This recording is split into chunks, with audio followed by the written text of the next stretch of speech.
Programang ito ay rated SPG, striktong patnubay at gabay ng magulang ang kailangan. May dalawang option si Marites para matulungan niyang mailabas si Santino sa kulungan. Una ay pwede niyang aminin kay Rigor ang tungkol kay Ramon at ang pagbabayad ni Ramon sa kanyang hospital bill.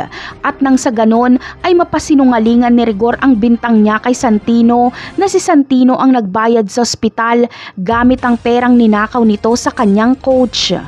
Ngunit hindi pa rin ito sapat para mapalaya si Santino dahil maaaring hindi paniwalaan ni Rigor na buhay pa si Ramon dahil ayon sa kanya ay siya mismo ang pumatay dito.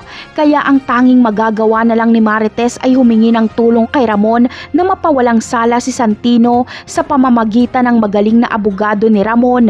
Kaya habang tumatagal ay nagkakaroon ng mas malalim na ugnayan si Ramon at Marites.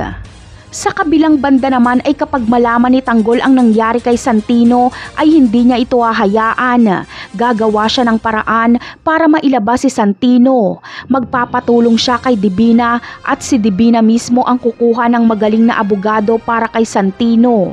Si Divina at Tanggol mismo ang pupunta sa presinto para piyansahan si Santino at nang sa ganon ay pansamantala itong makalabas. Walang magagawa si Rigor dito dahil big time na si Tanggol. Hindi niya pwedeng galawin si Tanggol dahil malinis ang pangalan ni Tanggol at wala naman itong pending na kaso. At isa pa ay kasama ni Tanggol at Divina ang kanilang abogado. Mas lalong manggagalaiti sa galit si Rigor kapag makita niyang successful na si Tanggol. Hindi niya matanggap na malayo na ang narating ni Tanggol. Napakarami pa nating dapat abangan sa mga susunod na episode. Paalam!